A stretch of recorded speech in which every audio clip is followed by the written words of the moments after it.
Welcome to USA Global TV and Radio, where our mission is to provide education, entertainment, hope, and inspiration. USA Global TV and Radio connects you with experts and audiences all around the world every single day to help you succeed in business and to live a richer life. Visit us at usaglobaltv.com to learn about career and life-changing training and mentoring programs like the Listening Mentor. Subscribe to our newsletter to stay informed about our special programs and offers. Discover how you can become a guest on one of our shows or a host or producer of a USA Global TV and Radio show of your very own. That's USA Global TV and Radio, where the doctor is always in.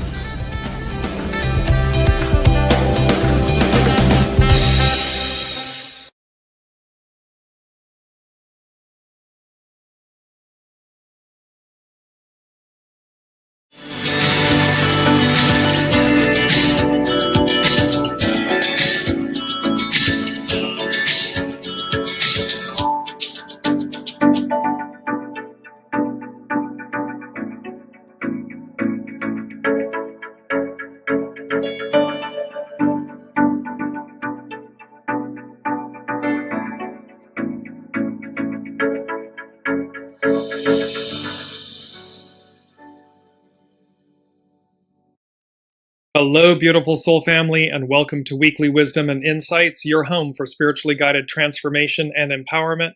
I am your host, Dearjames, and together with the unseen, Spirit, Source, and Symphony, we look at the current energies, the intuitive wisdom and insights, and we go as guided. And June is chock full. This second half of June, leading up to July, is just chock full of astrological occurrences, energies, happenings. Welcome, Alicia. So let's take a quick look at what's going on, and then we'll get to the theme. Welcome, Colleen. So from mid-month, from the 12th of June, we have Uranus squaring the lunar nodes, and we have talked about how they are plucking the cord that is going to reverberate for quite some time. Welcome, Heather. Then we have, on the 15th, we had the new moon in Gemini. On the 19th, CHIRON entered Taurus. That is the main energy that we're going to be working with. CHIRON is leaving Aries and is moving into Taurus. It will retrograde again about 4 months from now. But it is going on a 7-year journey into Taurus, the healing of the body, the soul, the spirit, Earth, Mother Earth, all of this, where we take the healing that has been brought up in Aries, and then we root it. We really ground it into our lives in terms of physical manifestation of healing. On the 21st, we had the sun enter Cancer, which is the solstice. It's the longest day in the northern hemisphere, shortest in the southern. And then coming up on the 29th, we have Mercury retrograding. Yes, Mercury is retrograding for about 3 weeks till the 23rd of July. On the same day, we will have the full moon in Capricorn. There is a lot going on. And so I want to bring up quickly before we go to that theme, A-TISKET, A-TASKET, a long lost basket. Here is the chart for when Chiron enters Taurus. It happened on the 19th of June. And a couple of things. The first thing was Uranus. You see in the chart that Uranus, it's on the kind of lower right, is squaring. It's a frictional aspect. So it's squaring the south node and the moon. The south node and the moon are together. They're conjunct at 3 degrees Virgo. And it's a very interesting thing. What I heard when I looked at that, Uranus squaring the south node and the moon, was blessings, a surprise, a minute, revealed, renewed to you. Welcome, Olivia. So recognize that we are going to have these kind of surprise, a minute revelations and renewals that are blessings. Uranus is, of course, the higher mind. It's expect the unexpected, and it's squaring the south node, what we're releasing. And when we release the past, when we release what no longer serves us, it's a blessing. It is a gift. It's a renewal. And so we're going to have that. And then, of course, the new moon, new beginnings, new opportunities and things. And the moon both, absorbs light, and conceals light, but it reveals. And so we have blessings, a surprise a minute, revealed, renewed to you, 3 exclamation points from the unseen. And then just bringing the chart back up really quickly again. And then we also have number 2 from the unseen. It's where the sun is squaring Neptune. And they said burning away, the unseen said burning away the illusions of, quote, how you show up in the world. So this is about burning this sun square. This is about healing. So the sun squaring Neptune, it's about burning away the illusion of how you show up in the world. There's an aspect here about, again, when we are living, and it's our key word, authentic. So let me just bring that up really quickly. Our beautiful image of being authentic. This beautiful, almost like fairy-esque, being dancing in the forest, and just the liberation, the freedom that comes when we are authentic, when we are literally in our oneness with Creator, creation, the unseen, your soul, and how that manifests. And so we have this aspect about burning away the illusion. Welcome, Kiki. About burning away the illusions of how you show up in the world. This is not about shoulda, woulda, couldas and what we think we're supposed to be or what somebody else wants or needs us to be. That's the past. The present, future is about what does my soul know it came here to do, it wants to do, and how we release that south node with the moon. We release this where Uranus is squaring the south node in the moon, and the moon, so that it reveals our true nature. Not what people expect, not what our ego, mind, personality, the labels, the scripts, the identities, the stories, the accolades, all of that stuff, gone. When we're just stripped down bare, when we let all that go, what's revealed to us? What comes to the fore? What inspires us? What says, I've known to do this for a long time, or I've wanted to do this for a long time. And it's time. It's finally time. And this Chiron in Taurus, this healing, is how we get there. This is a 7-year cycle, so it takes about 50 years for Chiron to make it around the astrological wheel, if you will. So give or take. But let's just take a real quick, I want to give you our keyword again. I'm just going to bring this back up. Beautiful image. I love this image. And authentic. It means genuine, bona fide, real, true to its origins. Something or someone who is real, true, or what people say it is. Not false or copied. Genuine, real. Spiritually, it centers on living in complete alignment with your soul's essence rather than conforming to external expectations. It requires shedding ego-driven desires and societal conditioning to express your true, innermost nature. This is Chiron in Taurus. Taurus is an earth sign. It's how we ground this, how we bring it to fruition, and how we heal through the manifestation of the physical. The physical body is the most dense body we have. We have emotional bodies, we have mental bodies, we have astral bodies. There are so many elements to human beings. And so here we're going to Chiron, the wounded healer, Chiron in Taurus. We're going to heal these aspects of ourselves. So now let's go back to, I'm going to bring up the what all of these mean.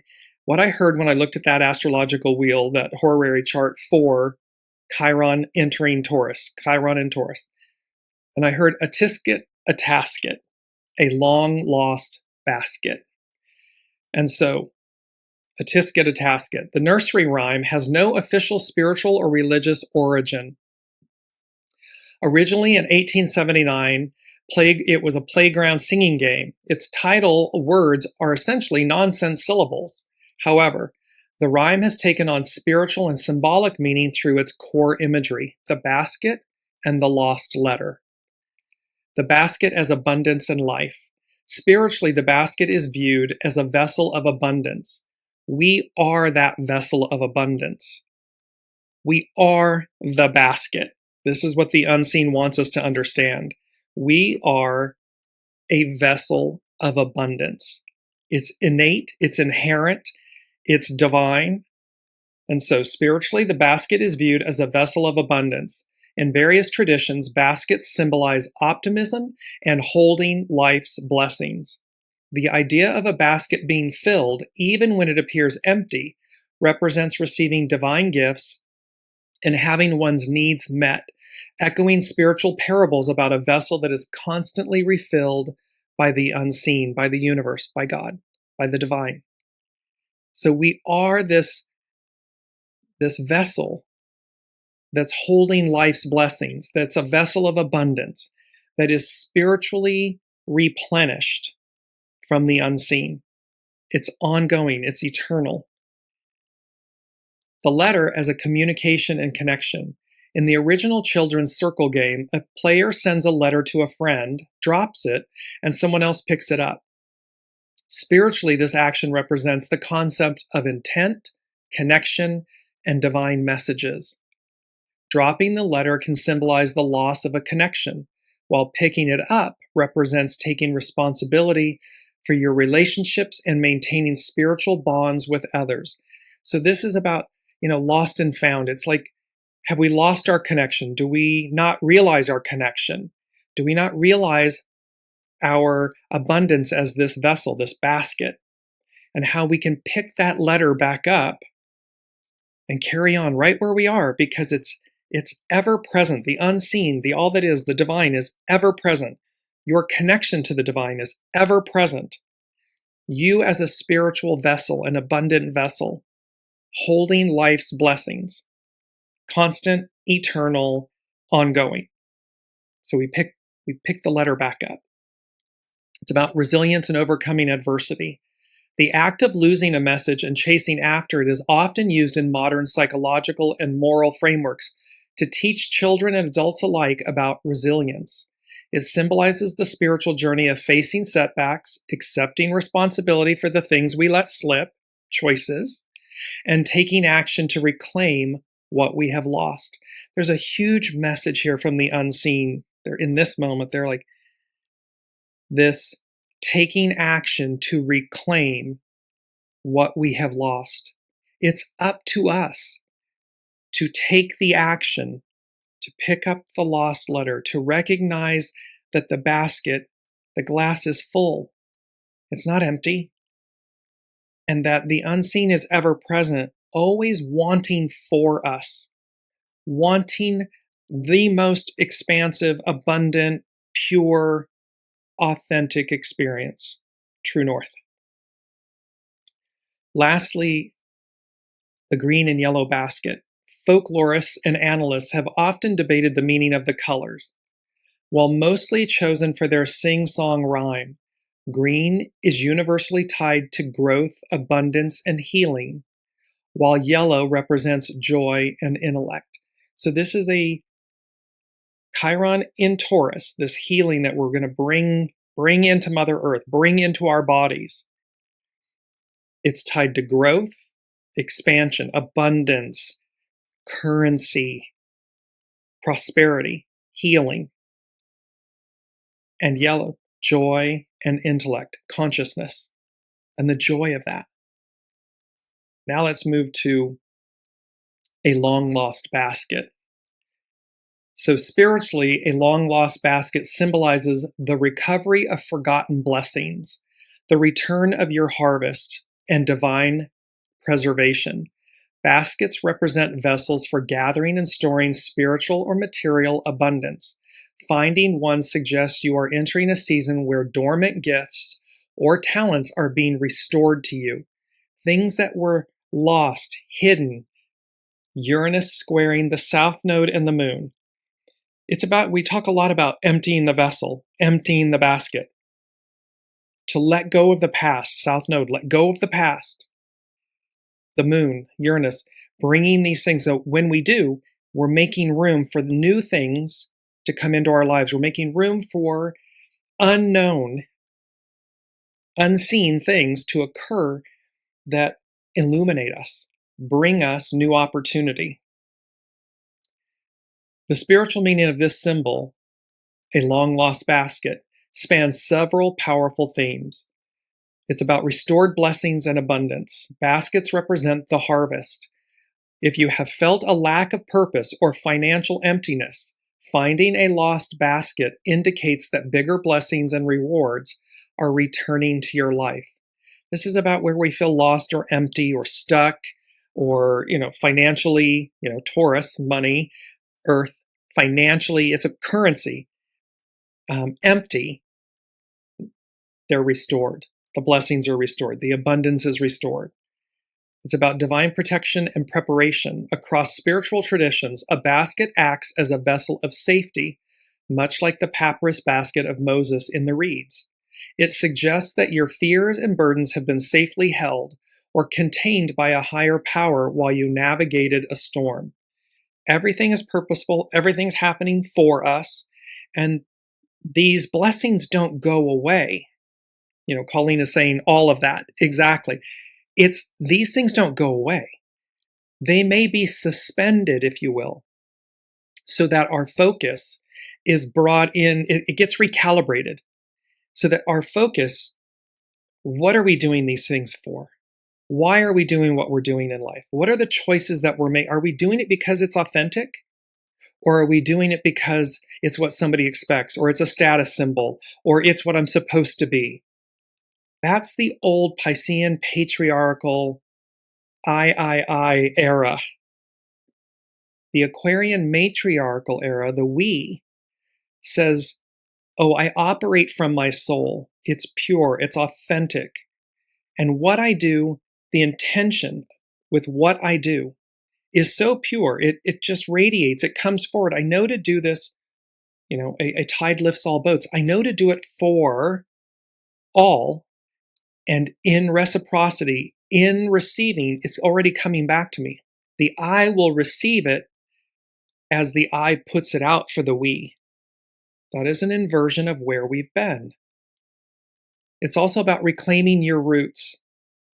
It can be a prompt from the universe or your ancestors to look back at your history, that south node, what we've come into this life with. It can be past lives, issues, and things.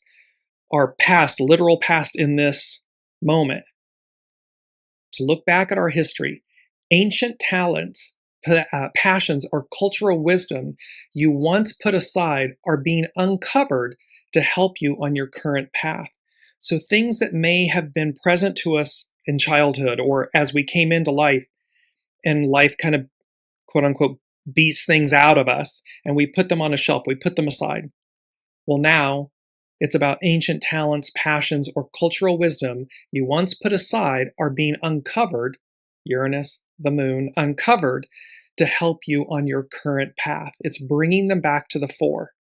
Because for this moment in time, we all had to come in. We were all born at the appropriate time to be at this moment now, to carry the torch, to show up in this manner, to make this massive transformation, this metamorphosis, this transfiguration of humanity, of this era and time. So we all had to come in at the right time to be here, to make a massive change. We came in with what we needed. It may have gotten dulled or put on a shelf or, beaten out of us, so to speak. I'm using that term, meaning life can happen and it kind of beats us down. And yet these gifts, the basket, this A-TISKET, A-TASKET, a long lost basket, all of this is being awakened within us. All of it is within us. It is you already. It's already present. Now it comes to the fore. And lastly, releasing your burdens. Many traditions use the metaphor of a burden basket Finding a long lost one may be a spiritual reminder to drop the daily anxieties and complaints that you've been unnecessarily carrying around. We have a choice in this moment. We can focus on the good, the hope, the vitality, the abundance. What is before us? What's arriving? What are we literally reaching up to claim? Or we can be mired in the anxiety, the frustration, the irritation, the round peg square hole. It's to recognize what is meant to go that we're trying to force into our current lives. It's because the human says, well, this is what's always worked for me, and I know how to do this, or I know X, Y, and Z. This is unknown to me. I don't understand it. I don't know it. Once we surrender the fear, the anxiety, the irritation, and we just stay in a lane of embodiment, I have everything I need. When I stand in my authentic nature, my authenticity, my soul, everything is effortless. It comes to the fore. It does not mean that we don't have to take action, show up, surrender where we need to surrender, to not do something that we know not to do. That's where our free will and our choice comes in. It marries the two together. That's where the ego, mind, personality, human is in service to soul source connection. So divine masculine in service to and with divine feminine. This is when that marriage comes together.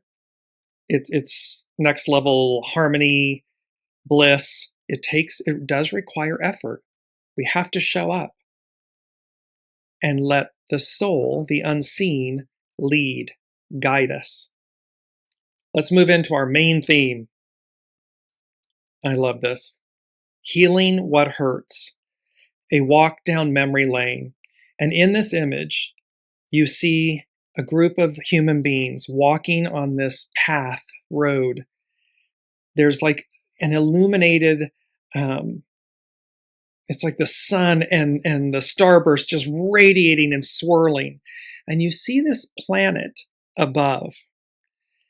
And this invoked, it's number 7, which came from the show back on April 22nd.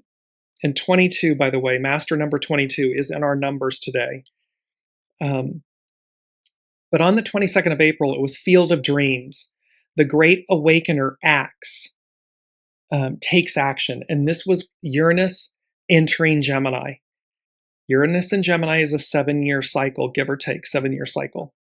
Number 7, from the unseen, they said Field of Dreams. When the spirit of the past awakens, the spirit of the past awakening is the God strand, the DNA, the divine DNA. Scientists have called it junk DNA or dark DNA. We've had this conversation some shows ago. But this is about Field of Dreams. So healing what hurts and this awakening that our spiritual awakening, this next iteration of humanity. And remember, many of these things can sound fantastical, otherworldly, woo-woo. And yet I go back over and over and over again. I'm drawn back to the fact that in the Old Testament of the Bible, in historical records of multiple civilizations across the globe, across Earth, there is a movie out. If you all have not seen it, please do, called Disclosure Day, just came out. And there's this, the point is that over and over again, we humans, humanity has been shown, has been visited, given gifts. And there's recordation of all of this that says that otherworldly beings have come and assisted humanity. Just because that hasn't, quote unquote, visibly been experienced in millennia doesn't mean it won't now. It's happened before. It's happened many times before. There's recorded history. There's biblical history. There is a history. Now, the powers that be may not want us to, subscribe to that narrative, that truth, out of fear or control or manipulation and power and all of these things. Okay. And yet, when these things occurred, they transcend language. They transcend status and gender, and they speak to the soul of us. They speak to the whole of us. And so there's this aspect here of field of dreams, when the spirit of the past awakens. And it's about the God strand, the divine DNA within us, awakened, where Chiron in Taurus and Uranus in Gemini, all of these compacted, and look at the number, so much happening just in the second half of June, astronomically, leading up to what comes in July. We're going to begin next week. The July show is An Emerging World. And there's light at the end of the tunnel. July is going to be a pivotal, powerful, transformative month. And so and it's about an emerging world and how we literally quantum leap forward individually, collectively, universally, this massive shift. And it's number 3 from the unseen. Everything's changing. Unexpected and unprecedented, quote, waves of change. So it's going to come in waves. It's going to, and literally, as you look at the main theme image again, you see how, like, the rainbow are rays, waves, rays, octaves. So this, everything's changing, unexpected and unprecedented waves of change. And you see that, in the image and the people walking, and it's this beautiful, otherworldly field of dreams. Build it, they will come, awakening, embodiment. I know it sounds very fantastical, and yet. So walk with your soul, walk with your knowing. This isn't about, again, taking someone else's word for it. This is about realizing and recognizing you are the spiritual vessel, the basket, holding all of this abundance, this prosperity, this limitlessness, and that we're healing what hurts. It's a walk down memory lane. I mean, we're going to be shown, South Node, we're going to be shown what to release, what to heal, what to let go of. And we'll equally know that what's before us, the North Node, what's before us is unknown to us. We've never been there before.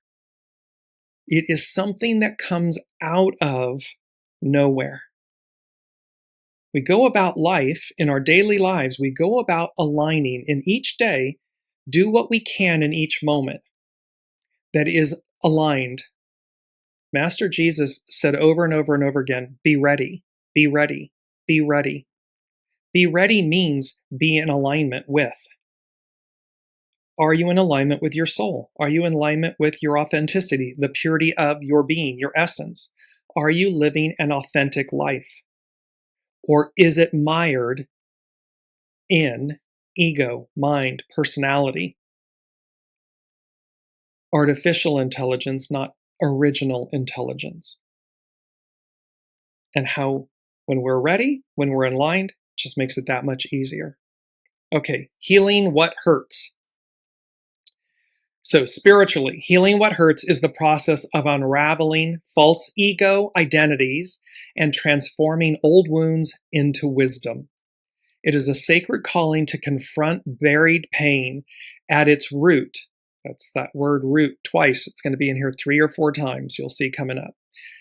at its root rather than ignoring it, allowing you to shed spiritual baggage and reconnect with your authentic whole self. Your whole self is your soul self. The spiritual meaning of this journey encompasses several profound shifts. So this journey of healing what hurts. It's about uncovering true wholeness. Spiritual healing is not about ignoring pain or patching it up.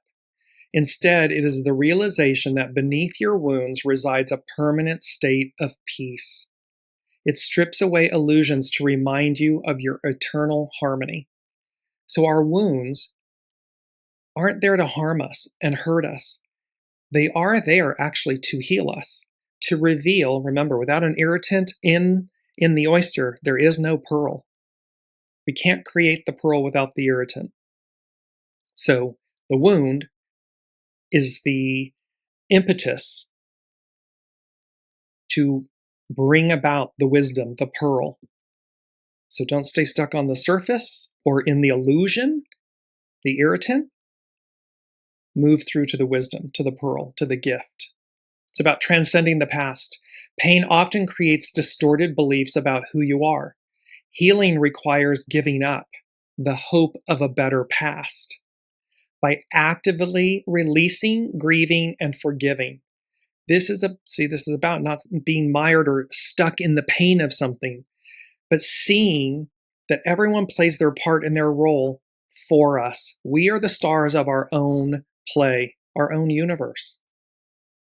On a soul level, we ask people to come in and play roles for us, to mirror to us, to reflect what our soul wants to experience, transmute, transcend, heal, explore.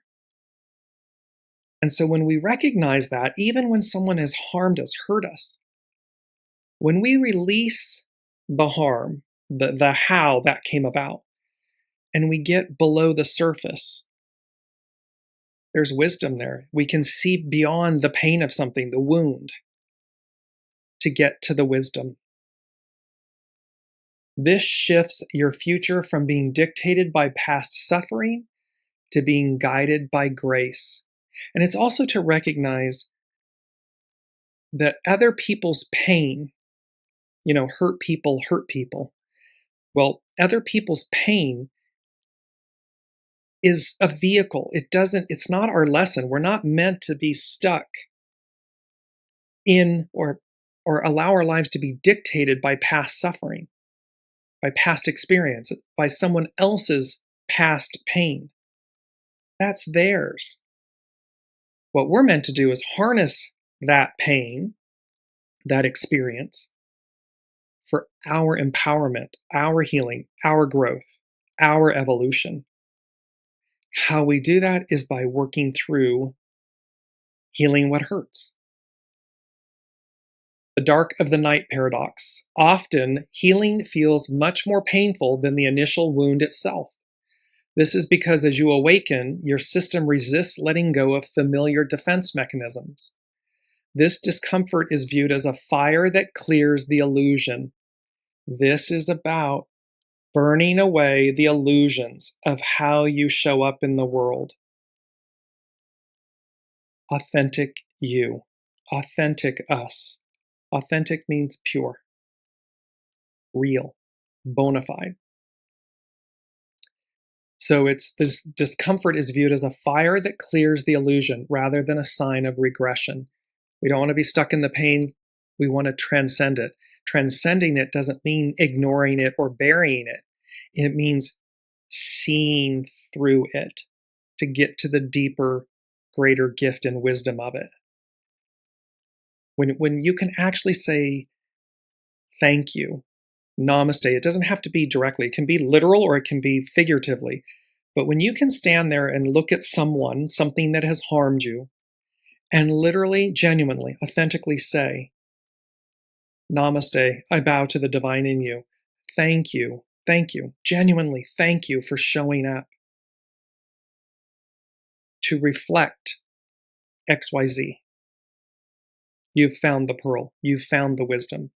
And once you're there, at that point, it will continue to unfold, to flower, to blossom and bloom.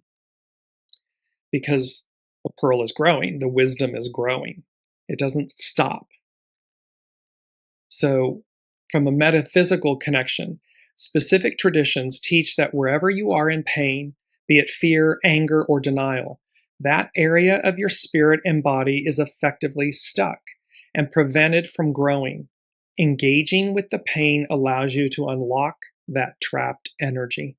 We don't want to hold on to anger and resentment and envy and jealousy and fear and rage, because those harm our basket, our vessel, our body. The other people go about living their lives.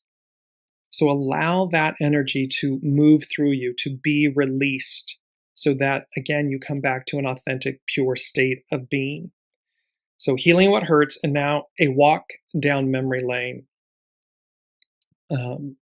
Spiritually, a walk down memory lane is an intentional return to your past to find meaning, healing, and course correction in the present. It's not about getting stuck there. It's like past life regression or multi-life incarnation work. We don't visit the past to live there or stay there. We visit the past to assist us in the present future moment, to allow us to release old wounds, energy, things, so that it purifies. It's like the forge in the fire, like we place the metal, the impurities in the metal go into a forge, raw iron ore, you pull them out, they hammer, it's beating out the impurities, and ultimately what's left is the purity of that natural raw element. That's the work we're doing here. So a walk down memory lane is an intentional return to your past to find meaning, healing, and course correction in the present. It serves as a tool for spiritual grounding, where reflecting on past events helps you trace a higher purpose, cultivate gratitude, and restore faith for the future. It's about tracing divine guidance. Reflecting on the past allows you to see the footprints of the divine in your life. It helps you realize that seemingly difficult or random events ultimately led to growth, fostering deep gratitude and trust in your spiritual path. It's about trusting in the unseen. It's footprints in the sand, that beautiful song and poem, that the unseen is ever present. They're always there, even when we don't believe they are, we can't see them, or we're hurt the most. And yet, they're ever present. It's about strengthening faith. When faced with uncertainty, revisiting times when you overcame obstacles or received unexpected blessings builds spiritual resilience. It acts as an assurance that the guidance you received in the past will continue to support you moving forward. It's about fostering self-compassion.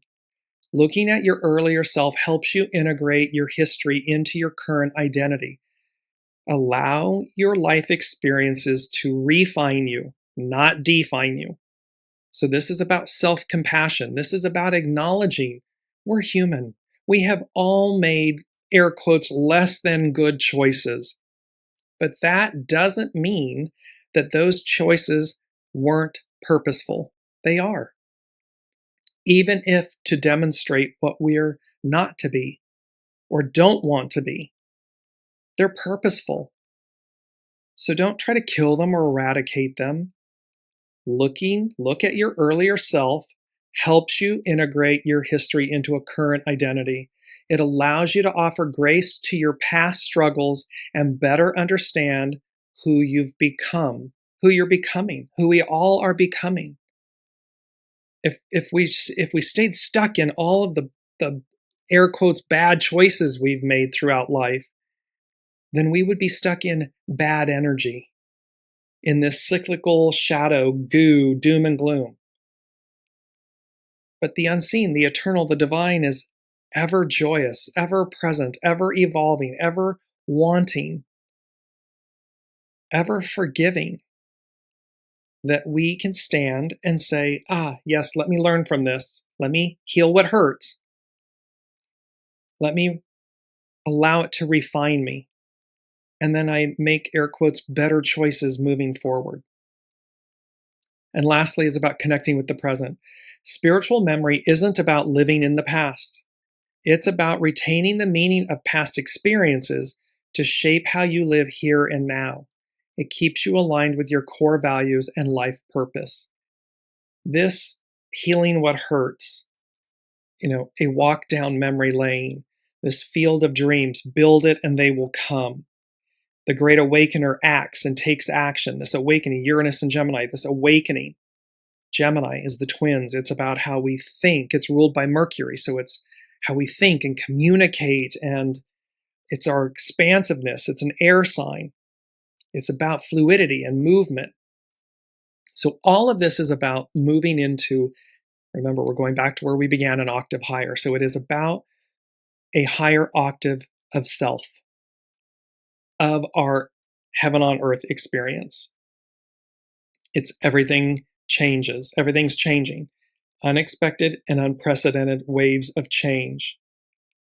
4 from the unseen, 4 is foundational.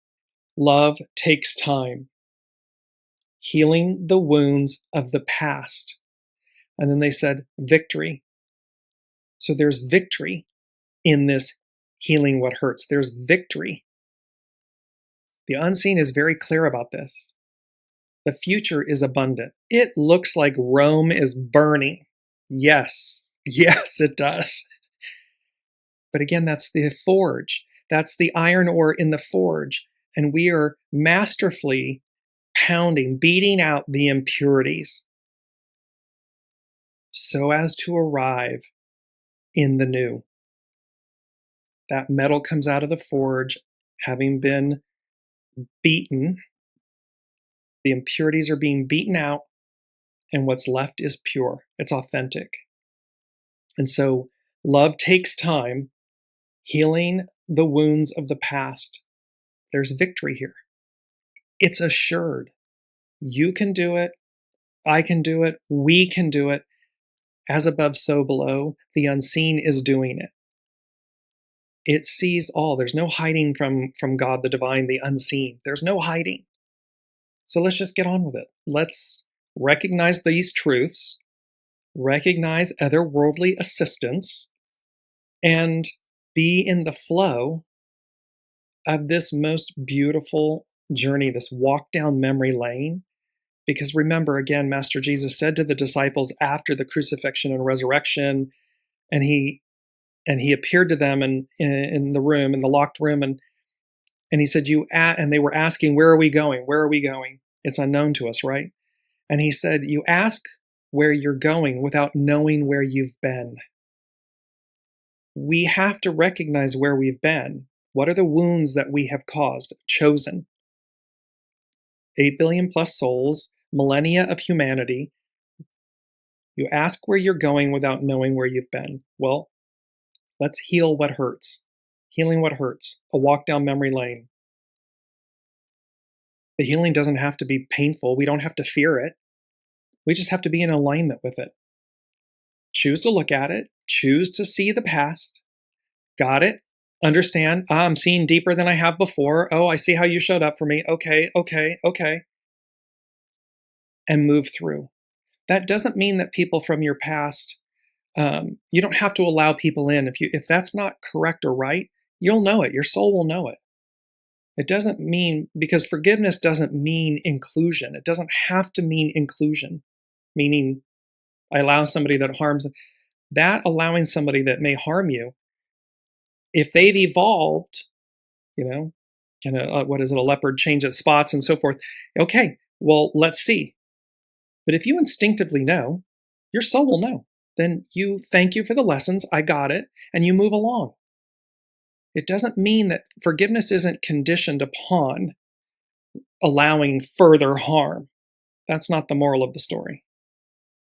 It's about recognizing the lesson, the opportunity that was offered, what your souls wanted to experience, and then saying, I'm choosing to elevate and ascend and transcend and move forward. Oh, you're still stuck? You haven't learned the lesson? Namaste. I bow to the divine in you. Keep going, but I don't have to invite you back in. I don't have to include you in that way. I can wish you well, genuinely, authentically, but I don't have to invite you back in. So now let's look at, where are we? Let's look at our mantra really quickly as well. It's a beautiful mantra. I am the light. And this ties to, it's from John 8:12. I am the light of the world. Whoever follows me will never walk in darkness, but will have the light of life. There is a message. So I am the light. And there's a message in this that it's a reminder.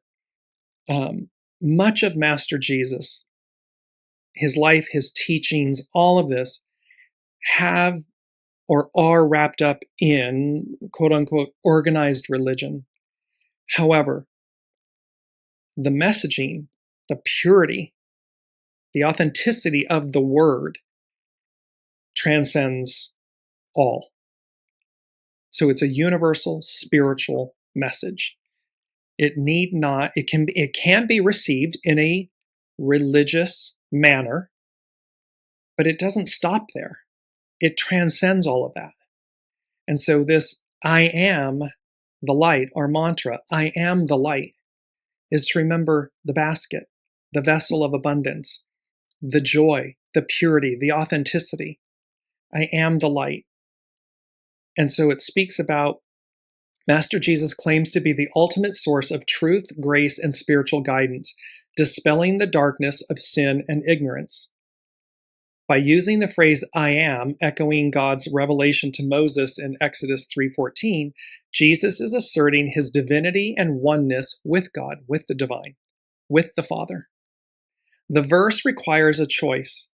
To follow him brings assurance that believers will not wander aimlessly in spiritual blindness.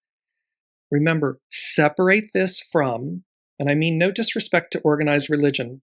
What the unseen is wanting us to understand is the purity of the word, of the message, of the scripture, of the teachings transcends quote unquote Christianity. It transcends it. It's why many religions have a universal theme. Many cultures, there's a universal theme, message, truth. And that's what they're speaking to here. Master Jesus delivered this message in the temple courts in Jerusalem during the Festival of Tabernacles. During the week-long celebration, large candelabras were lit in the temple courtyard to symbolize the pillar of fire that guided the Israelites through the wilderness, the Exodus. Master Jesus was declaring that he is the true eternal beacon meant to guide humanity. So, I am the light. And in Matthew 5:14, Master Jesus also extends this metaphor to his followers, telling them, you are the light of the world. We are all one. We are this oneness, this spark of creation. And so when we again harness the unity of that, the empowerment of that, the purity of that, the authenticity of that, it heals, it unifies, we come into balance. Love takes time, healing the wounds of the past. There's victory here. 6 from the unseen, locked and loaded. You're ready and able to claim victory. 3 exclamation points. So not only is healing the wounds of the past victory, we're locked and loaded. Locked and loaded means to be fully prepared and ready for immediate action. Be ready. So to be fully prepared and ready for immediate action, locked and loaded, you're ready and able to claim victory. There's victory here. We are the light of the world. So now, let's take a look and move to astrobutterfly.com. And Chiron enters Taurus, healing worth, money, and what matters. And it's our first quote from astrobutterfly.com. The body knows long before the mind understands. The body is the most physical. So our healing, wounded healer Chiron, is in Taurus. The body knows long before the mind understands. We were born with an inner barometer that tells us, through the body, what is good for us and what isn't. Most of us have simply forgotten how to read it. That inner barometer, call it sensing, instinct, deeper knowing, intuition, soul source connection, is the front line of truth, and everything builds on it. Ignore it, and our whole life becomes a lie. Chiron's ingress into Taurus on June 19th, 2026, opens the door to restoring it. There is that. It's revealed, it's renewed, these blessings, a surprise a minute. So Taurus opens the door, Chiron in Taurus opens the door to restoring it. With Chiron in Taurus, there's no more hiding, distracting ourselves, or keeping busy. The time has come to fully and finally come to terms with that part of us that is Taurus. In a way, we must do it. We must do this. We have no choice. In the past 7 years, Uranus has been savaging the Taurus area of our chart, sending electric shocks through it, burning it down, pulling the ground beneath our feet. Whether our mind agrees with this or not yet, we needed this shakeup. It's the tower that we've talked about so many times, and that the tower need not be negative or harmful. So we needed this shakeup, astrobutterfly.com. Like everything that is alive, Taurus cannot survive on stagnation.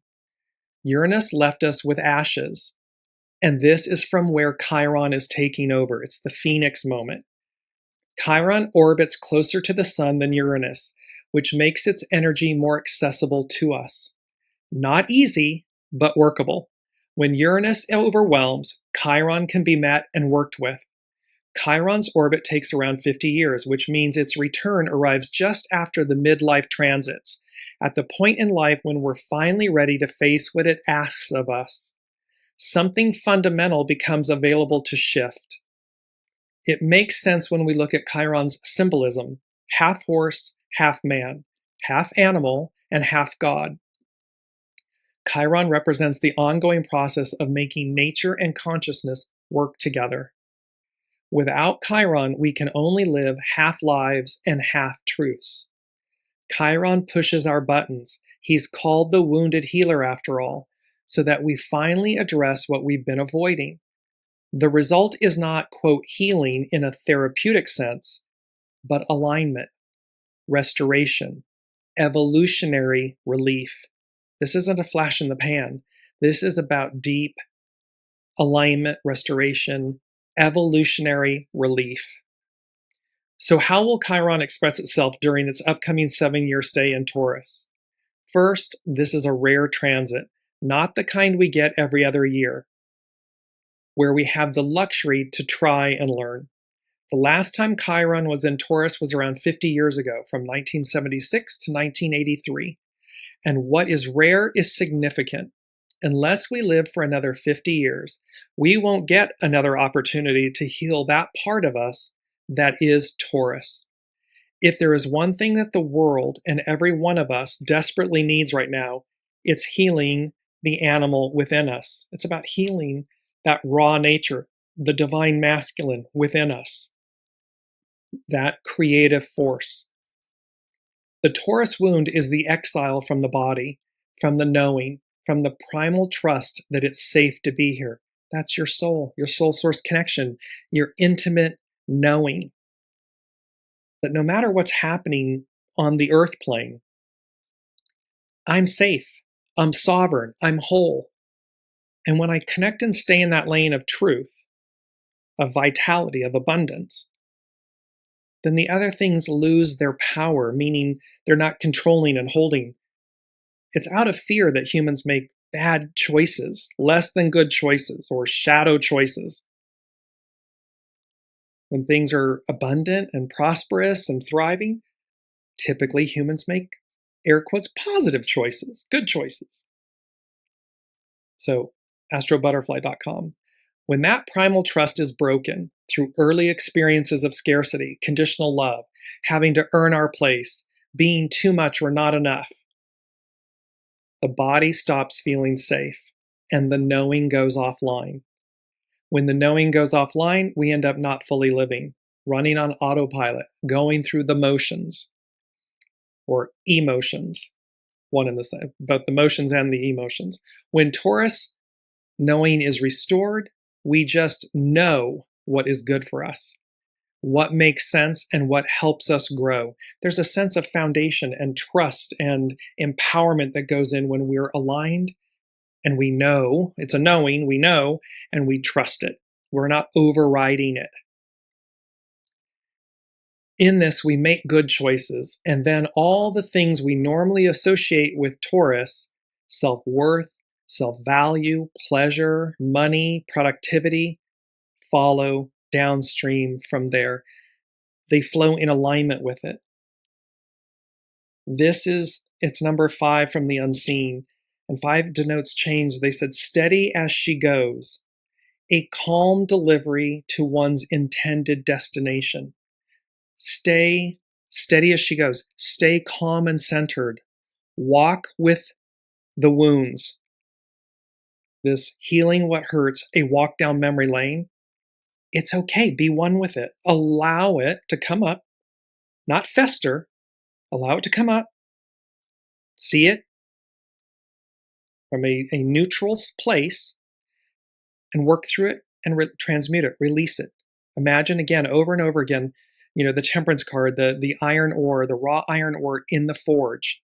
And each time something comes up, you're pounding, see that you're pounding away the red hot iron ore, and you're pounding away at the impurities, releasing them, allowing them to leave you, which means greater healing, wholeness, authenticity, oneness.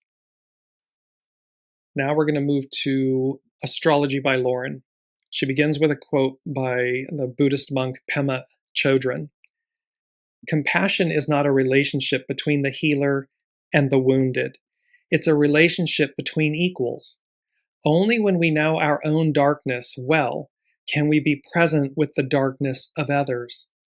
Compassion becomes real when we recognize our shared humanity.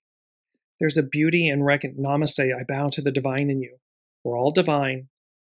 Hurt people hurt people. We don't have to allow our past to define us. It can refine us, and thereby, but it's a choice. And so all of this compassion becomes real when we recognize our shared humanity. So Astrology by Lauren. On June 19th, Chiron makes its debut entrance into Taurus. This is just a brief preview where Chiron will merely dip its toes into the next sign on its journey through the zodiac. On September 17th of 2026, it will retrograde back into Aries and then will re-enter Taurus again on April 15th of 27, where it will remain for the next 7 years.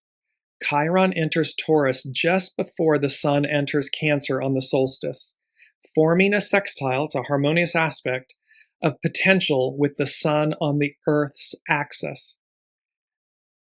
Likewise, the sun and Chiron are both making positive alignments with the true node, the north node, the true node, marking this as a significant and notable event globally as well as personally. You see again how from the 12th of June through to the end, and then we hit July. July is a pivotal month. But look how compressed all of this massive major energy is. And so it's making a significant and notable event globally as well as personally. So what can we expect from the approximately 7-year transit of Chiron in Taurus? While Chiron was in Aries, we were all cautioned to focus on our own self-healing. If we didn't tend to our own wounds, we are no use to anyone else. But as Chiron moves from Aries to Taurus, it makes its initial shift from the individual, from the I, from the independent warrior to interdependence, we. One of the things we become aware of are the ways that we need and depend on each other in ways that we may not have fully appreciated. And that includes our relationship to Earth, our mother. It will become abundantly clear how we are connected economically how the economic balance and imbalance affect the natural flow of commerce, and how much we rely on health and well-being of the planet as well as our physical bodies. Again, it's all well and good to mass produce this consumerism. Produce, produce, produce, manufacture, manufacture, manufacture.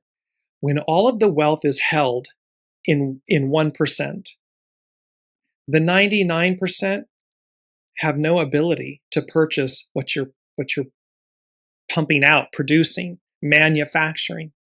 There's too much of an imbalance. It creates stagnation, waste.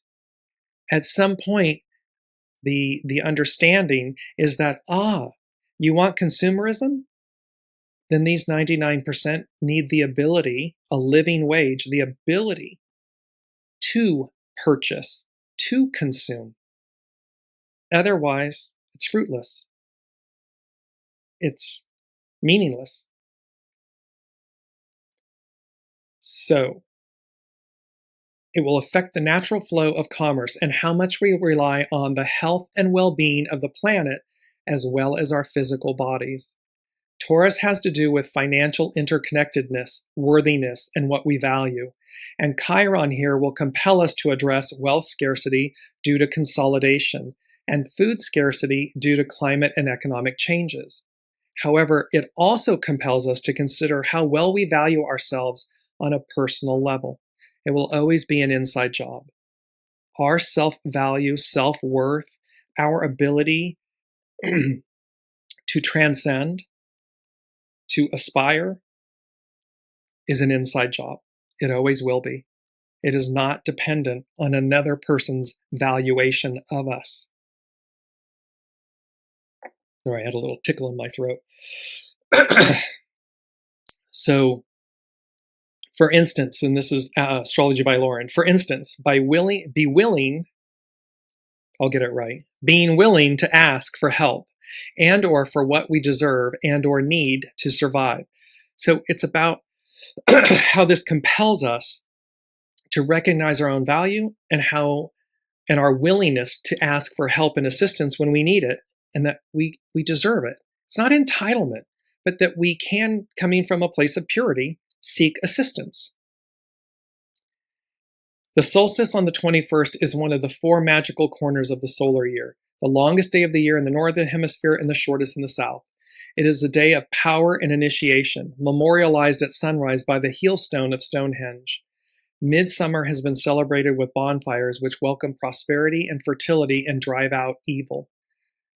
So how significant is it that the solstice is so closely sextile the centaur Chiron, fresh into Taurus, the sign associated with prosperity and fertility? They're coming together. Look at all of this fruitfulness, this help, this abundance. Sextiles are aspects of potential and opportunity. It's what we make of them that counts. So rather than thinking of this as an uphill climb, or that the decks are stacked against us, we are being shown the ways and means that a new world is possible. Field of dreams, build it, they will come, when the spirit of the past awakens. It's about what's possible, the new world that is possible. It's up to us to make the most of it. And Chiron will show us what is broken and not working anymore. Economic, political, and ecological tipping points are merely the outer ramifications, the irritant, of something that goes much deeper. This is when we ask the questions about when enough is enough. And is it possible for a tiny minority to own too much? Perhaps this could include moving away from our reliance on fossil fuels, coal, and other limited resources. It's about choosing differently. It's about recognizing all of the old dogma, no matter whether it's familial, social, religious, economic, whatever it might be, trickle down and all of this other stuff. There's so many. And recognizing, well, wait a minute. How's that working out for us? Where has that gotten us? Where have these belief systems contained us, minimized us, kept us enslaved? And what is our soul telling us that's possible? What do we know to be true? And are we willing to follow it, to fight for it, to vote for it, to show up for it? Astrology by Lauren. Of course, these are just some possibilities, but know that these economic, political, and ecological tipping points are the evidence of what is broken and needs to be fixed. Pardon me. This is our second quote. Chiron not only shows us the wound, it brings us the remedies. So Chiron's not going to just show us the wound of what needs to be healed. It's going to bring us the remedies. It's a collaborative effort, the unseen. And Astrology by Lauren, she ends with a quote by L.R. Nost. Do not be dismayed by the brokenness of the world. All things break, and all things can be mended. Not with time, as they say, but with intention. So go, love intentionally, extravagantly, unconditionally. The broken world waits in darkness for the light that is you. Our mantra, I am the light. The broken world waits in darkness for the light that is you. This quote by L.R. Nost. There's so much more here, and I'm mindful of the time, so I just, steady as she goes, a calm delivery to one's intended destination. There's deliverance at hand. There is a healing what hurts, a walk down memory lane. There are blessings, a surprise, a minute revealed, renewed to us, to you. And this burning away of the illusion of how you show up in the world. To be authentic. Everything's changing, unexpected and unprecedented waves of change. And I just want to bring in waves of change because North Point, I'm going to post all of these on the Dearjames Facebook page. Pam Youngin's North Point Journal, her title for this week was Approaching Waves. There's a lot of synchronicity here. And there's another one that I will post as well. It's Juliana McCarthy with etherealculture.com. And this healing, Chiron enters Taurus, and the healing of our worth, values, and our relationship to Earth. And her final quote, which is our quote 3, which, there we are, worth at its root. There's that word again. Worth at its root requires no proof. We are enough just because we breathe. Pardon me, because we are. And that in lies our conclusion here, which is master number 22. And master number 22, in spiritual traditions, the number 22 is a highly revered master number. Known as the master builder, it symbolizes the profound ability to turn ambitious dreams into tangible reality. This is what we're talking about, this heaven on earth, this utopia, this pure, good. Pure doesn't mean perfect. It means pure, good, authentic, real, bona fide. Master number 22. It's our number today. It's, again, the 422-26 show, Field of Dreams, the Great Awakener acts. 22, it symbolizes the profound ability to turn ambitious dreams into tangible reality. It bridges the gap between spiritual intuition and physical manifestation, representing divine creation, balance, and lasting legacies. This will be the legacy of our lifetimes. This transformation, this change, this up-leveling, this octave, and how we show up as our soul self. It's transformational. It's next level amazing. And thereby, it signifies that you have the power to turn grand visions into concrete realities. Number 22 embodies a deep equilibrium between the material world and the spiritual realm. It urges you to stay grounded while pursuing your soul's purpose. Stay grounded, stay humble, stay pure, stay true. It's often associated with serving others, Aquarian, matriarchal. It encourages you to use your unique gifts for the greater good.